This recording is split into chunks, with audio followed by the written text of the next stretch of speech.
નમસ્કાર દોસ્તો, સુપરફાસ્ટ તાજા સમાચારમાં તમારું સ્વાગત છે। દેશ, દુનિયા અને ગુજરાતના તાજા, મોટા અને સૌથી મહત્વપૂર્ણ સમાચાર જાણીએ તે પહેલા તમે ચેનલમાં નવા હોય તો ચેનલને જરૂરથી સબસ્ક્રાઇબ કરીને વિડીયોને લાઇક કરી દેજો। સૌથી પહેલા દોસ્તો આપણે વાત કરીએ તો હવામાન શાસ્ત્રી અંબાલાલ પટેલે કરી ખૂબ જ મહત્વપૂર્ણ આગાહી। તેમના જણાવ્યા અનુસાર આ વર્ષે રાજ્યમાં ચોમાસું ખૂબ જ સારું રહેશે। તો તેમણે કહ્યું કે આ વર્ષે ચોમાસું સારું અને યોગ્ય દિશામાં પણ રહેશે। તો આ સિવાય તેમણે જણાવ્યું હતું કે મે મહિનામાં પ્રી મોન્સૂન એક્ટિવિટીની શરૂઆત થઈ જશે। તો આ તારીખો ત્યાર પછી 10 થી 14 મેની વચ્ચે પ્રી મોન્સૂન એક્ટિવિટીની ભારે આંધી વંટોળ સાથે આવવાની પણ શક્યતા દર્શાવી છે। ત્યાર પછી 20 મેથી ફરી એકવાર ગરમીમાં વધારો નોંધાશે। તો આ બાદ ફરીથી તારીખ 24 અને 25 મેથી પ્રી મોન્સૂન એક્ટિવિટી ચાલુ થશે અને ત્યાર પછી તારીખ 24 મેથી લઈને 4 જૂનની વચ્ચે આંધી વંટોળ સાથે વરસાદ પણ પડવાની આગાહી કરી છે। તો દોસ્તો બીજા સૌથી મોટા સમાચાર મળ્યા છે। ભર ઉનાળે અંબાજી પંથકમાં કમોસમી વરસાદ, લોકોને ગરમીથી રાહત મળી। જ્યાં દર્શક મિત્રો ગઈકાલે ગુજરાતમાં હીટવેવની આગાહીના વચ્ચે અંબાજીના વાતાવરણમાં અચાનક જ પલટો આવ્યો હતો। ત્યારે અંબાજી અને આજુબાજુના વિસ્તારોમાં બપોર બાદ કમોસમી વરસાદ પણ પડ્યો હતો। તો આકરી ગરમી વચ્ચે અચાનક જ વરસાદ થતાં વિસ્તારમાં ઠંડક પણ પ્રસરી હતી। તો દોસ્તો આજના તમારા વિસ્તારનું વાતાવરણ કેવું છે ફટાફટ નીચે અમને કોમેન્ટ કરીને જણાવજો। આગળ દોસ્તો વધુ એક સૌથી મોટા સમાચાર મળ્યા છે। ખડગેએ કોંગ્રેસની જીતનો કર્યો દાવો। તો લોકસભાની ચૂંટણીના ત્રીજા તબક્કાની વચ્ચે કોંગ્રેસ અધ્યક્ષ મલ્લિકાર્જુન ખડગેએ લોકસભાના કોંગ્રેસ જીતનો દાવો કર્યો છે।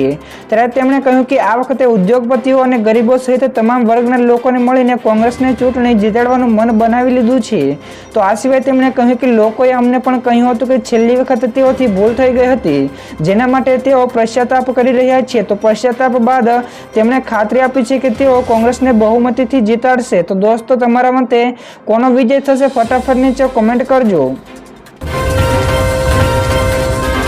ફટાફટ દોસ્તો આગળના બીજા સૌથી મોટા સમાચાર, વ્લાદિમીર પુતિને ફરી એકવાર રશિયાના રાષ્ટ્રપતિ તરીકે શપથ લીધા। જ્યાં દર્શક મિત્રો હવે 2030 સુધી સંભાળશે કમાન। જ્યાં દર્શક મિત્રો રશિયાના રાષ્ટ્રપતિ વ્લાદિમીર પુતિને ફરી એકવાર રાષ્ટ્રપતિ પદના શપથ લીધા છે। તો યુક્રેન સાથે ચાલી રહેલા યુદ્ધ વચ્ચે પુતિને તાજેતરમાં જ પૂર્ણ થયેલી ફેડરલ ચૂંટણીમાં રેકોર્ડ સંખ્યામાં મતોથી જીત મેળવી હતી। તો રશિયાના મીડિયા અનુસાર 87% મતો સાથે ચૂંટણી જીતનાર પુતિને ગઈકાલે 7મી મેના રોજ તેમનો 5મો કાર્યકાળ શરૂ થવા જઈ રહ્યો હતો। તો 2030 સુધી ચાલશે।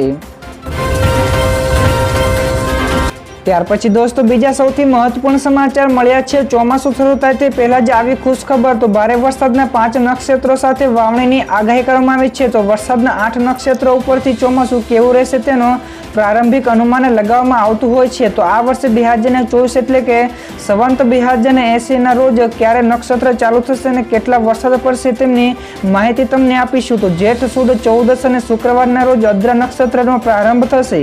તો અદ્રા નક્ષત્રમાં વાહન મોર છે। તો પાદરા નક્ષત્રમાં પણ વરસાદ સારો થાય ત્યાં નદી નાળા છલકાઈ જશે। ત્યારબાદ આદ્રા નક્ષત્ર પછી જૂન મહિનામાં પુનર્વસુ નક્ષત્ર બેસે છે। તો પુનર્વસુ નક્ષત્રમાં વાદળો થયા અને મધ્યમ વરસાદ પણ થઈ શકે છે। ત્યાર પછી વરસાદનું પુષ્પ નક્ષત્ર પણ શરૂ થાય છે। તો અષાઢ સુદ 13 ના રોજ આ નક્ષત્ર શરૂ થશે। તો ત્યારબાદ તેમાં પણ નદી નાળા ભરાઈ જાય તે પણ આગાહી કરાઈ છે। તો ત્યાર પછી આશ્લેષા નક્ષત્ર શરૂ થશે, જેમાં પણ સારો વરસાદ પડવા અને નદી નાળા છલકાઈ જતા હોય છે। ત્યાર પછી દોસ્તો મઘા નક્ષત્રના વરસાદનું પાણી પાક માટે અને સંગ્રહ કરવા માટે ખૂબ જ સારું ગણાતું હોય છે। તો મઘા નક્ષત્રમાં પણ સારો વરસાદ પડતો હોય છે। તો આ વરસાદના 5 મોટા નક્ષત્ર છે જેમાં સારો વરસાદ પડતા હોય છે અને ખેડૂતોને આખું વર્ષ ખૂબ જ સારું જતું હોય છે। તો દોસ્તો ઝડપથી આગળના બીજા સૌથી અગત્યના સમાચાર મળ્યા છે। વિદેશ પ્રવાસના શોખીનો માટે સારા સમાચાર મળ્યા છે। તો આ દેશને લઈને વિઝા માટે આપ્યું મોટું અપડેટ। તો તાજેતરમાં જ ઘણા દેશોએ પ્રવાસીઓને પ્રોત્સાહન આપવા માટે વિઝા ફ્રી કર્યા હતા, જેની સમય મર્યાદા હવે લગભગ પૂર્ણ થઈ ગઈ છે। તો પરંતુ શ્રીલંકાએ પોતાના દેશમાં પ્રવાસનને પ્રોત્સાહન આપવા માટે ફ્રી વિઝાની સમય મર્યાદા વધારી દીધી છે। તો ચાલો તમને જણાવીએ કે શ્રીલંકાએ કયા દેશને આ છૂટ આપી છે। તો વાસ્તવમાં નાદાર જાહેર થયા બાદ શ્રીલંકા ફરી એકવાર પોતાને ફરીથી બનાવવાનો પ્રયાસ કરી રહ્યું છે। તો આવી સ્થિતિમાં આ દેશ વિદેશી પર્યટનોના સમયાંતરે અનેક પ્રકારની ઓફર પણ આપતો રહે છે। તો આવી સ્થિતિમાં શ્રીલંકાએ કેબિનેટે ફરી એકવાર ઘણા દેશો માટે શ્રીલંકાના વિઝા ફ્રી કરવાની સમય મર્યાદા વધારી દીધી છે। તો દોસ્તો ત્યારબાદના બીજા સૌથી મોટા સમાચાર સામે આવ્યા છે. ગુજરાતમાં કોંગ્રેસ દ્વારા ગેરરીતિ અને બોગસ વોટિંગની 17 ફરિયાદો કરી. તો ગુજરાત લોકસભાની ચૂંટણીનું મતદાન પૂર્ણ થઈ ગયું છે. તેવામાં ગુજરાત કોંગ્રેસ દ્વારા ચૂંટણી પંચ સમક્ષ ગેરરીતિ અને બોગસ વોટિંગની 17 જેટલી ફરિયાદો કરવામાં આવી છે. તો કોંગ્રેસ દ્વારા 20 જેટલા વકીલોનો કંટ્રોલ રૂમ પણ બનાવાયો છે, જેમના દ્વારા આ વિવિધ પ્રકારની ફરિયાદો કરવામાં આવી છે. તો આ વકીલો તેમજ કોંગ્રેસની લીગલ સેલ સાથે મળીને આ માટેની કામગીરી કરી રહ્યા છે.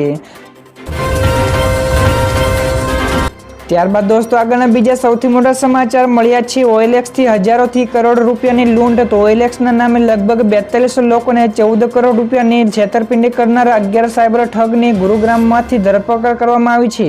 તો ઠગીઓ સામાનના ખરીદવાના નામે લગભગ અલગ અલગ જગ્યાઓથી આવતા લોકોને શિકાર બનાવતા હતા.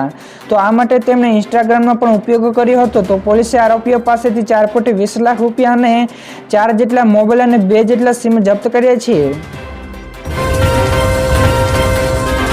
તો દોસ્તો બીજા સૌથી અગત્યના સમાચાર મળ્યા છે. રાહુલ ગાંધીએ કહ્યું કે અમે અનામતને 50% ઉપર લઈ જઈશું. તો ગઈકાલે મધ્યપ્રદેશમાં ચૂંટણીના પ્રચાર દરમિયાન રાહુલ ગાંધીએ એક મહત્વપૂર્ણ નિવેદન આપ્યું હતું.